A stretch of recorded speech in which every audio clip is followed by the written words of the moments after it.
Welcome to Breakthrough Success.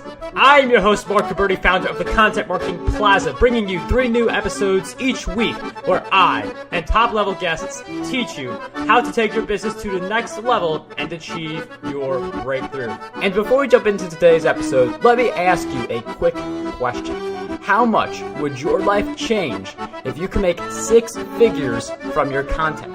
Imagine being able to quit your 9-to-5 job, do what you love for a living, and spend more time with your family. That's what we help our students do at the Content Marketing Plaza, an 8-week program that will help you build your way to 6 figures via your content. You can learn more about the Plaza by heading over to contentmarketingplaza.com, which will be in the show notes. All right, let's jump right back into the episode. As we continue to write content that we provide for our audiences and continue to write books, and even if we're just thinking about writing our first book, it is important to think in the productivity writer mindset. How do I stay productive? How do I continue to provide this content that people want? And that's really a key part of success, having productivity as your focus and really coming up with effective systems. So if you are a writer and you're looking to be more productive, or if you're just someone who has this goal and wants to get there faster, wants to achieve better results, this episode is for you. So today's guest, well, she is known as the inspiration to creation coach because she moves her clients from ideas to realized dreams by combining their passion and purpose and helping them take inspired action. She works with many aspiring authors and bloggers, but also coaches and consults with speakers, coaches, and conscious business owners who want to become high-performing nonfiction authors, bloggers, or both. Today's guest for episode 294 of the Breakthrough Success podcast is none other than Nina Amir. Nina, it is such a pleasure to have you on the show. Oh, well, it's an honor, Mark, to be here. Thank you so much for inviting me. I'm really excited.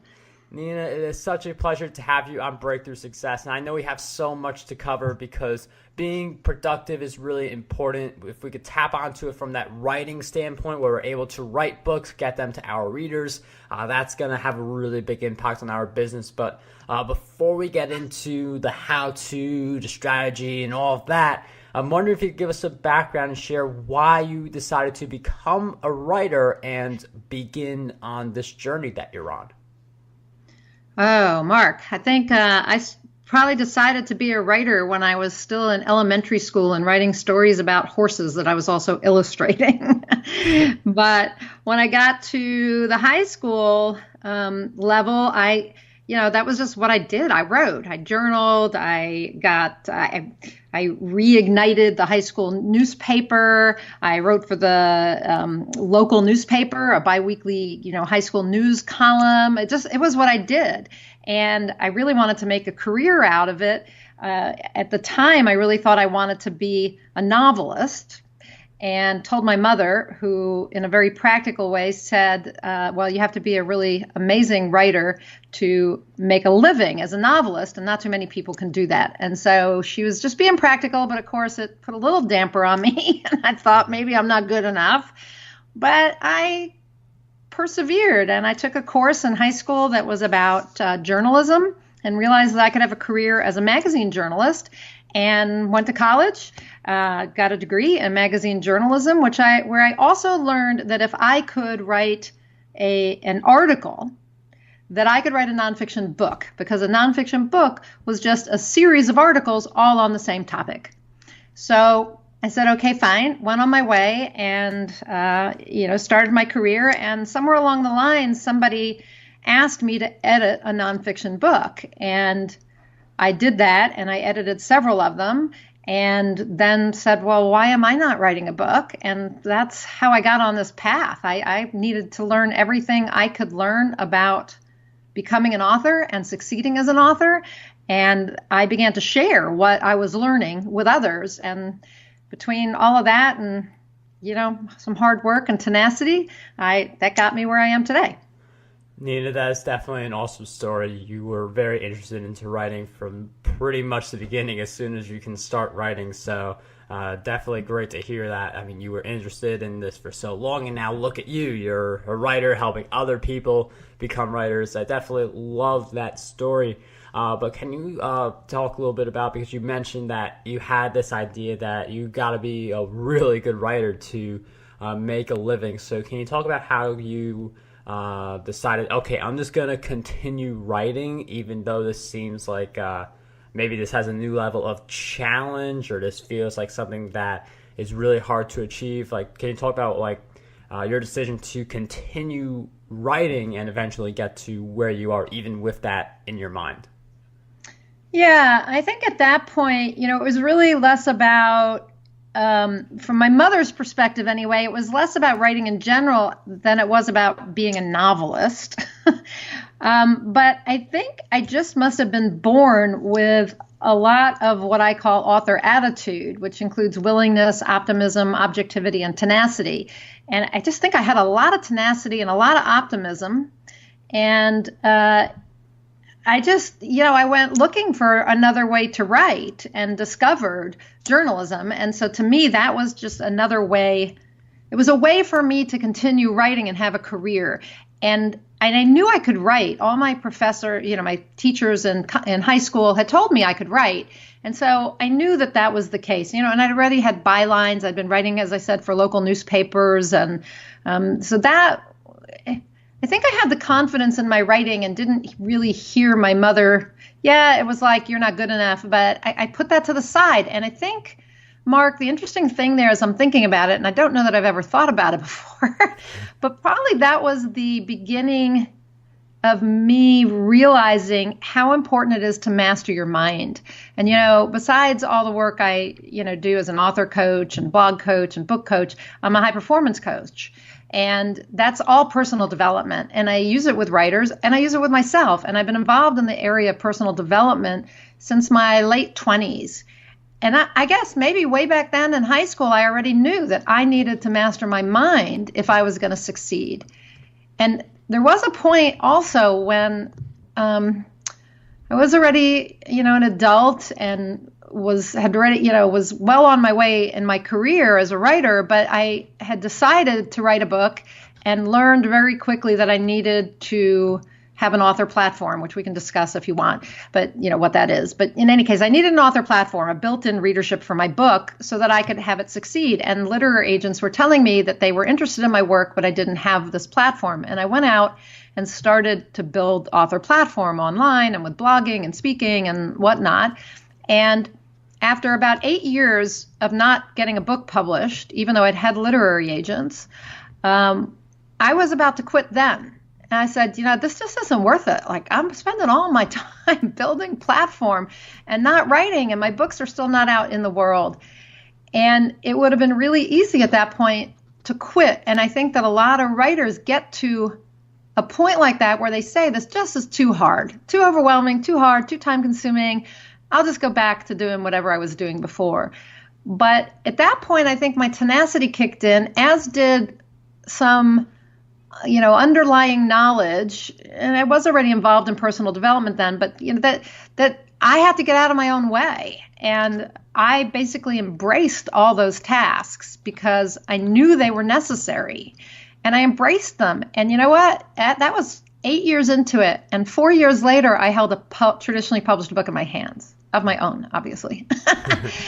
And, I think that it's a lot about getting past all the negative thoughts and the things other people tell you, which are not true necessarily.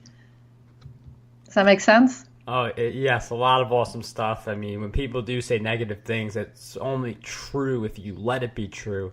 So definitely, like, there may be people who aren't sure about your path, but they may not necessarily be the best people for you to be listening to. You may be like, you've got the case where, like, you're trying to make a certain amount of money, and like someone's like, you can't be thinking that big, and that person's broke or something like that. So you definitely got to be looking at who is the person giving you the advice. We'll definitely talk about building an author platform, because that's definitely something very important. But going back into the productivity, I'm wondering if you could share, like, what are some of the key habits that productive writers seem to have? Okay, so one of the habits is, I would say, clarity, because they're very clear on their purpose and they're clear on their projects, like what their projects entail and what they have to do every day. And when they have that clarity, then they don't just sit down to write and stare at a blank screen. They know exactly what they're going to write that day. Therefore, they dive right in. There's no wasting time. And they are blocking time. One of their habits is a daily writing habit, and that is they're sitting down every day at basically the same time and they're writing. And that keeps them immersed in the project. It's not coming back to your project after 3-4 days or 3-4 weeks is not conducive to productivity, because you have to go back and review what you've done before to get yourself caught up and back, ready to start writing wherever you left off. So when you write on a consistent basis, you don't waste that time either, and you jump right in. You also learn not to wait for the muse to hit you, to come along. You're not waiting to get in the flow. You just sit down and you write and you get in the flow. And a lot of that has to do with the habit of raising your energy, and this is something that's not often talked about with writers, but we really need to come to the desk with the right energy. And that is emotional, mental, and physical. We need to have, be in a good space. I mean, if you're unhappy, okay, fine. We all get unhappy or depressed or, whatever, stressed at certain times.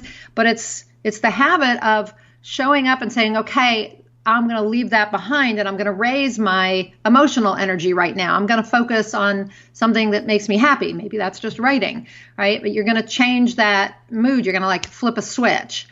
And the same with mental energy. So actually where our thoughts are, that determines where our emotions are. So this is, again, managing your psychology. And the most productive writers manage their psychology so that they're not thinking, I'm not good enough, I'm an imposter, this is overwhelming, I can't do it, what will people think, whatever thoughts are running around in there, and that then affect their emotions. So they're managing all of that. And then when they get to their desk, they're actually bringing high physical energy as well.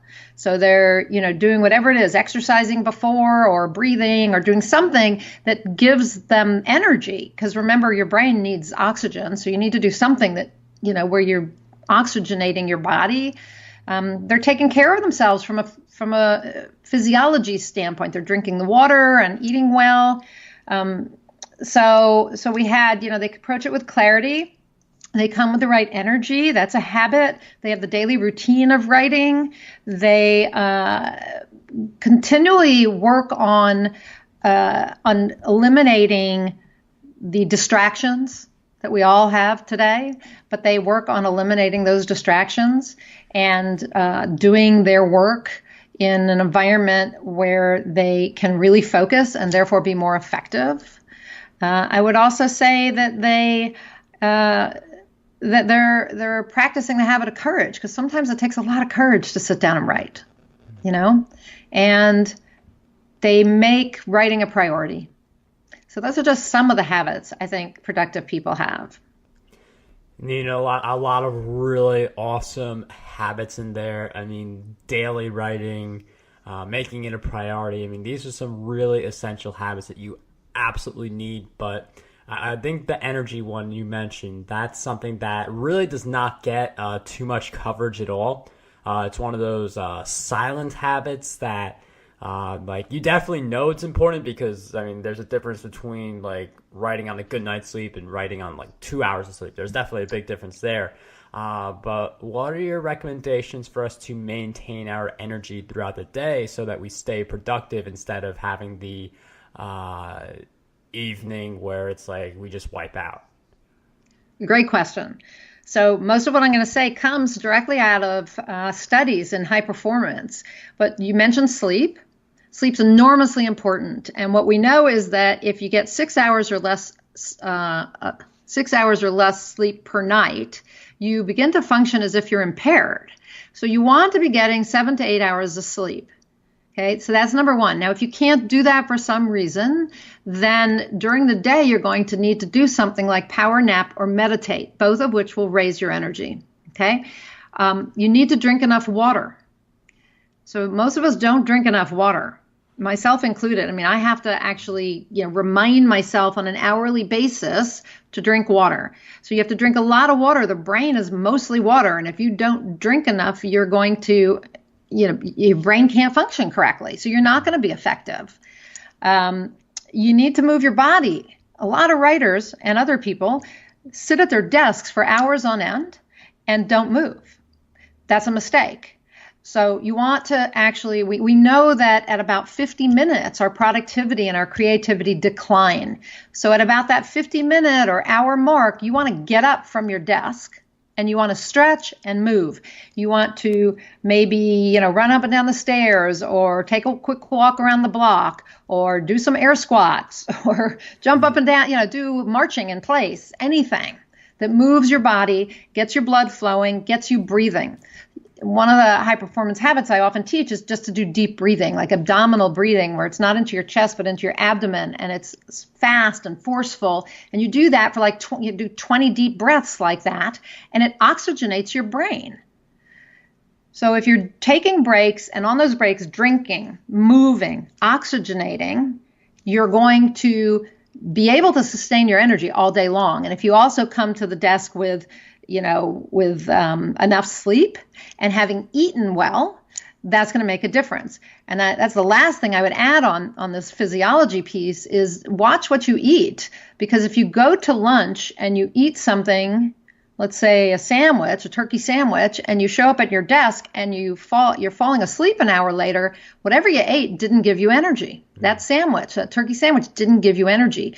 Now, if you go and have lunch of a salad, with some kind of protein on it or whatever, if you want, and then you come back and you notice you have energy for 3, 4, 5 hours, obviously that's going to aid your productivity. So these are all things to consider. And people, I don't know of anyone else who's actually talking about this kind of thing when it comes to productivity for writers. Yeah, and a lot of great insights that, again, are really not that covered. You don't really hear a lot of people talking about maintaining your energy or building on it. The little things like eating the right foods and getting the right sleep, drinking enough water, all of those matter for success, similarly to the other habits you mentioned, like writing as a priority, writing every day, writing X amount of words each day. I mean, all of that behind the scenes stuff matters also because your body and your mind are connected. And if your body feels unenergetic, you're not putting the right things into it, that's going to translate to your mind as well. Right. And that brings us back to the mind, right? And yes. So then when your body loses energy, your mind is going to go the same way, not just in terms of the ability to focus, but what it's thinking about. So then that's where, all your self-doubts come up and the little voice is saying, you're not good enough. You're an imposter. This is overwhelming. I can't do it. This is hard. Maybe I should just quit. Nobody will read it anyway. What if I get judged? What if I succeed? What if I fail? Right? And it's a tailspin that then gets your emotions involved. And it may have all started with what you ate for lunch or how much you slept last night. And that's I mean, you saying that, I'm actually thinking about that for myself because the healthier I eat, the better thoughts come on. That any instance where I don't eat as healthy, it's more of the negative thoughts. So I never really thought of it that way. I knew it affected productivity, but your mindset, I never really thought of it that way. But now it's really clicking with me. So, and I'm sure it's clicking with you at home or driving, listening to this episode. Yeah, it all goes together. It's, it could be that your mind gets started on something and lowers your energy. And then because think about it. Okay, I'm not good enough. I can't do this. This is overwhelming. I'm going to go eat some ice cream. Now I ate the ice cream and I have a sugar high, then a sugar crash, right? And now there's no way that I can write because I'm tired and I don't feel good. And, that's that. Now, think about it the other way. You say, you get up in the morning and you say, I'm going to exercise. No, I don't really feel like it. Okay, so now we're dealing with the mind. I don't really feel like it, but I'm going to go exercise. Yeah. Oh no, I really should be writing. No, I'm going to go exercise. So you go exercise, and it gives you all these, great hormones, endorphins and whatever, that make you feel happy and good. And plus you feel great because you went and did the thing you didn't really want to do, but you did it because you knew it was good for you. And now you come to your desk and you have already oxygenated your body. You've moved it. The blood's flowing. Your brain is happy. You've drank a bunch of water, probably because you exercised, and you're feeling great about yourself. And now you sit down to write, and you're what's your mind saying? You've got this. You've got this. You can do it. Come on, let's do it. Let's go. Increases your productivity immediately. And I know we've been talking about energy lately in this episode, because again, it's something that rarely gets covered. But let's say for this scenario, we're in some kind of a funk where, let's say, our energy is down. Let's say we've got these inner demons in our mindset, the self-doubt. But whatever the reason is, let's say that we're in a funk. What would your approach be for getting out of that funk? Because you mentioned earlier that it's okay to be unhappy in some cases because it happens to people. So how do we get out of that kind of a feeling when it hits us? Yeah. So let's just repeat that it is okay to be unhappy, not for long periods of time, right. But it happens to all of us, right? So we want to be kind to ourselves and just accept that sometimes we emotionally aren't where we would like to be. So we're in a funk. We're not feeling good about ourselves. We lack confidence. Maybe not writing consistently, all those things. And so we feel stuck. I would do a couple things. One, I would get out my calendar and I would schedule my writing blocks. And before I ever wrote, I would schedule my exercise blocks. And even if those who are listening are not exercising, if you're not exercising, fine. It's time to get out there and do something, even if it's walking. So let's just say you don't normally exercise, okay? So you're going to block out time before you write to go for a 30-minute walk. Just walk. If you want to listen to something inspirational, fine, but just walk and let your book ideas gestate and get your body moving, okay? Now, if you're an exerciser, go to the gym, do whatever you do. Because now what you've done is you have released all those good endorphins and other hormones that improve your mood. Now, you've got this writing block on your calendar, so you come back, and that's the next thing you're going to do. And you're probably thinking, I don't really want to do this or whatever, but you sit down anyway. And I want you to set a timer for 15 minutes. And you're going to write for 15 minutes. If that's all you get done that day, cool. That's it. You exercised, you moved your body, you sat down, and you wrote for 15 minutes. Tomorrow, same thing. Maybe tomorrow you realize, 15 minutes was not very much. Maybe I could do 30. And you set the timer a second time for another 15 minutes. And you just keep this up. Because here's the thing. What you're doing is building a habit. You're exercising, moving the body, oxygenating, bringing up your mood, and you're writing. When you're done with those two things, you've accomplished something, especially if you did it first thing in the morning. It's like that video of that, I think he's like a naval officer or something. He talks about making the bed first thing in the morning and that it's so important, like in the army or whatever, when you make the bed first thing in the morning, you've already accomplished something. It starts the day out with you feeling accomplished. So this is the same. Do the exercise so that it increases your emotional well-being. And then write for at least 15 minutes. And what you're going to discover is that's going to grow. It's going to grow and you're going to start feeling better in general. So those are the two things I would do, Marc. Really awesome stuff. And something I want to emphasize in Nina's answer is that there's no magic put the sock under your pillow or something like that and then you get out of your funk. This is if you want to get out of some kind of self-doubt or anything like that, it really just boils down to taking action towards what you're going after. So Nina mentioned just setting some time each day to write and also some time to exercise because that really stimulates the mind and does so many great things for you.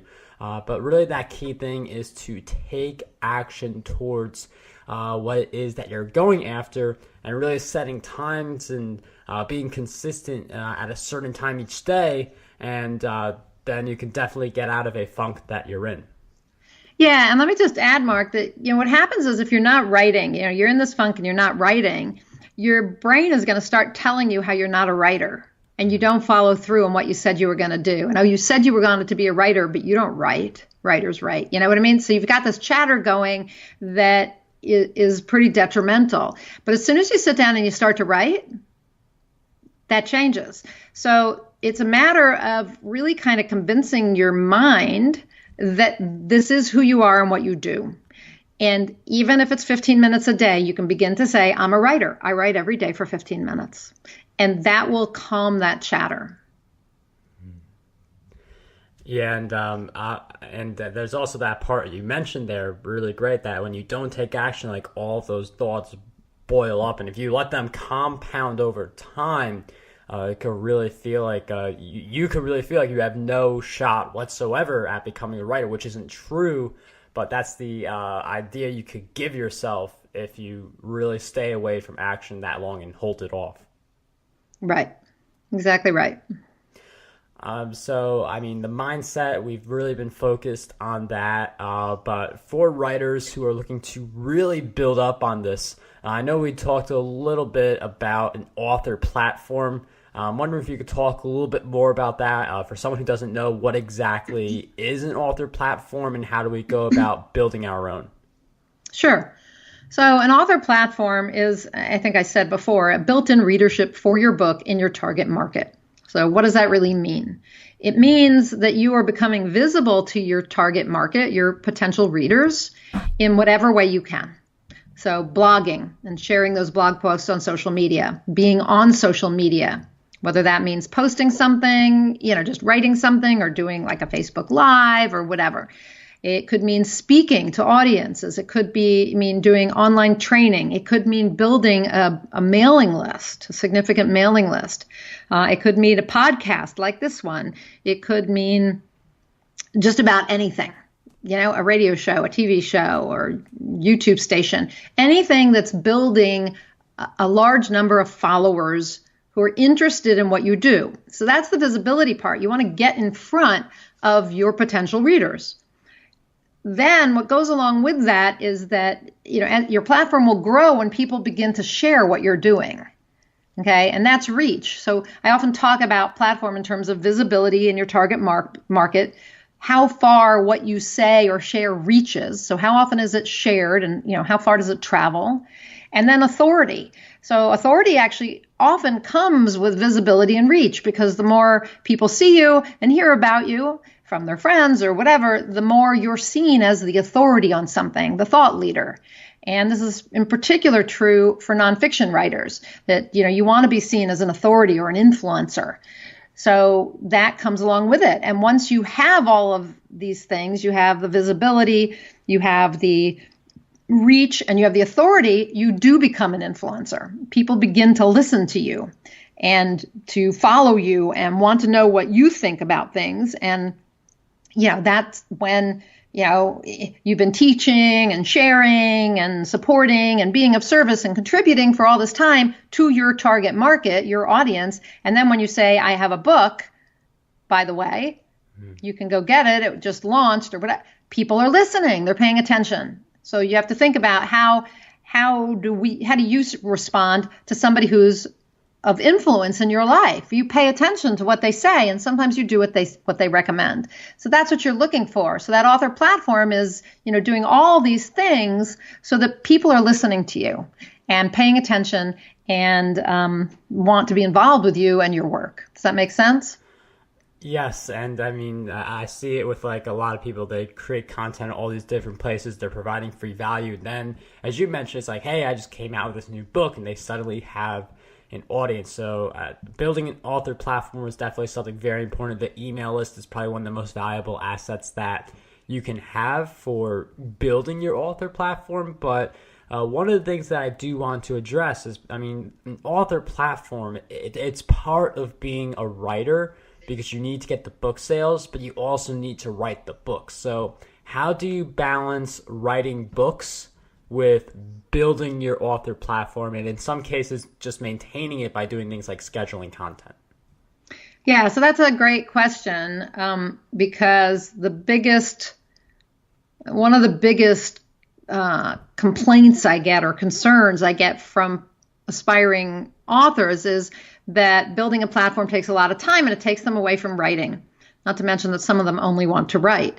So you have to me, if somebody asked me that question as a high performance coach and an author coach, I would say block time. You have your writing block, right? Maybe it's 2 hours every day. And then you have maybe an hour or two that's platform building time. And you just divvy it up that way so that you're not sucked in. And I think that's the biggest problem is people get sucked in. They go, okay, I'm supposed to share on Facebook. Okay, share my blog post on Facebook. And oh, but look at this video. And oh, look at what this person said. And yet for me, I mostly use social media for platform building. You will find me active with some people and in some groups on Facebook. But on Twitter, I'm really not very active there. But you'll see my stream there has a constant flow of content. So that's always my goal is how do I get content going in as many places as possible, as frequently as possible without being as involved. So there's automation. And I would say look at ways to automate what you're doing. And again, just block it out and, do what you got to do. Get in, get out. And that's how you're going to work at this. And again, if you want to get speaking gigs, you're going to block time for speaking gigs. And if you are very scheduled and strict with your schedule, then you can balance this. It is a balancing act, though, Mark. It really is. And I mean, we talk about scheduling and blocking time, which are definitely very valuable. Just a quick question on that. How much time do you typically allocate each day to creating your schedule? And is this something that you do the night before some other time in the day? Another really good question. So I sit down with my planner. So I have a planner. I used a bunch of different planners. We can talk about that if you want. So I have my planner and I get out my planner and then I open up my calendar on my computer and I look at what's scheduled for the next day and I plot it into my planner. Okay. Then I look at all my time slots and I divvy up what I'm going to do the next day, when I'm going to do it. So when am I going to get up and do my morning routine? When will I write? When will I work on promotion? When will I write a blog post? When do I have a client? All those things. But of course, the client sessions and anything I'm doing, like for my Nonfiction Writers University programs, that's all already on there. So, I work around all of that. So I do that the night before. And then when I get up in the morning, the planner comes back out. And it's one of the first things I do in the morning, usually the first thing. I look at the planner, I double check what I'm doing, then I begin to make my priorities for the day. And I may have done that the day before. I may have already said, these are the things I have to get done tomorrow. And I'll double check the calendar, I'll double check all of that. And then I go on and, usually I have a morning routine and then I'll come back and I'll write. There are a few days when I don't write because I have a client early or something like that. But it's all planned. This planning starts the night before and then it continues into the morning. And here's a big productivity tip that we know from high performance. And that is that if you check your email first thing in the morning, you will be, I think it's something like 20 or 30% less productive during your day. Yeah. And part of that, I may be misquoting the number, but I'm pretty sure it's 20 or 30%. I think it's 20. The reason for that is that your email box is a convenient organizing system for everybody else's agenda, not yours. So you want to stay away from it till you have done the things you want to get done that day. Now, for a lot of us, we can't ignore it for 5-6 hours, right? I have a team who I work with that, they're in England. So my team is on a totally different time zone. And if I don't check in to see if they need something from me, early in the day, then I'm going to miss the opportunity to get them what they need until their next day. So, there are different scenarios for different people. For me, I try not to check the email till till after I've written or after I've done my morning routine, because if there's something I have to do, then I might need to reorganize my day and writing might have to happen a little later, right? But that's, you have to have a little bit of flow and flexibility with that kind of thing. But definitely if you can stay out of your email box for as long as possible, you will be more productive. Well, that's a very powerful productivity tip. And I mean, with the email inbox, it is everyone else's to-do list. It's you not being able to write the book. And yes, it's important to answer some emails. I mean, that's how I schedule a lot of these interviews, through email. So it is important, but it's not the top priority. The top priority is doing the things that really align you with the goals and where you want to go and what you want to accomplish. So definitely Exactly. yeah, so that, that's it. I mean, that's a really insightful productivity tip. Checking emails sometimes something we do automatically, so definitely something to think about. And speaking of, like, I mean, things to think about, like, you get a lot of different thoughts, a lot of different insights by reading a lot of books. So with that in mind, Nina, I'm wondering if you could share with us 3 books that you believe will have a positive impact on us. Oh, okay. So off the cuff, since you did not prepare me for that one, I would definitely say Brendan Burchard's High Performance Habits. The second one would be Brendan Burchard's book, The Charge. And the third one, let me think. I would read Jack Canfield's book, and hold on, I got to get the name of it, because it's escaping me. Yeah, he's written a bunch of them. Success Principles. Okay, Success Principles. Yeah, sorry for the sound of typing. Oh, no worries. Yeah, so to have a positive impact, yeah, all 3 of those will do it. Nina, thank you for Of course, anything, I would just qualify that. Anything by Tony Robbins also. Oh, yes, definitely. Tony Robbins, a lot of great books from him. Yes. Nina, thank you for sharing those great book recommendations. We will throw all of those in the show notes, markguberti.com/E294. We'll also throw in content marketing secrets in there for anyone looking to get more traffic, get more revenue. That book is the answer to some of those questions that you may have. So that will be in the show notes as well.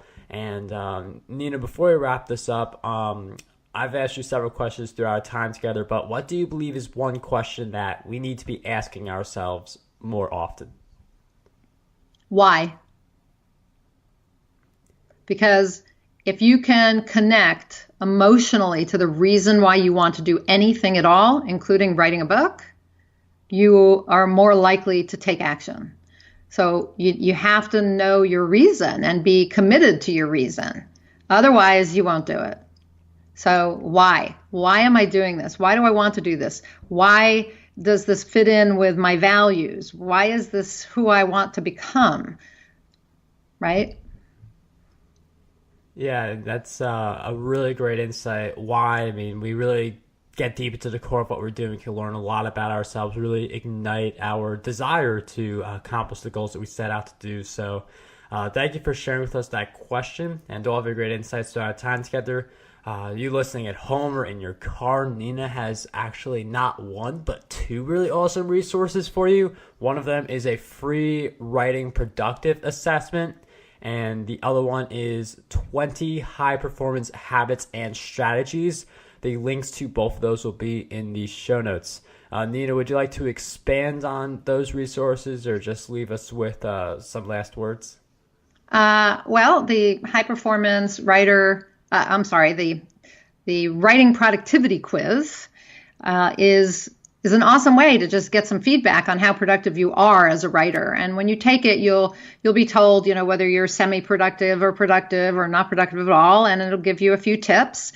And it just gives you some idea where you are. So we all like assessments. We like to grade ourselves. So it's an easy maybe 2-minute or 3-minute way to assess your productivity. So I highly recommend that. The 20 high performance habits and strategies you can implement right now is a quick read. It's a short little PDF ebook you can get from my website. And if you're interested in, leveling up in any area of your life, if you're not a writer or you are a writer, but you're interested in personal development, it's an awesome resource.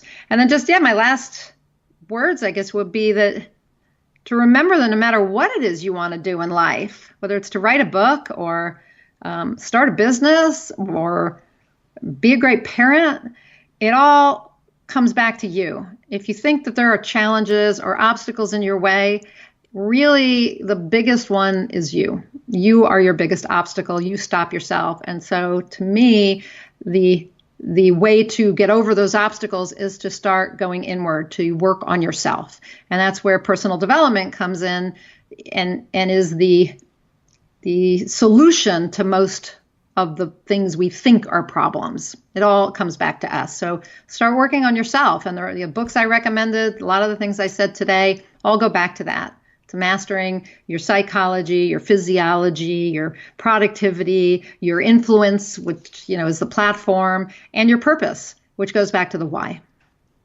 Nina, thank you so much for sharing those final insights with us, for sharing all of your great resources with us, which again will be in the show notes. But Nina, once again, I can't thank you enough for taking the time to be on Breakthrough Success. It was such a pleasure to have you on the show.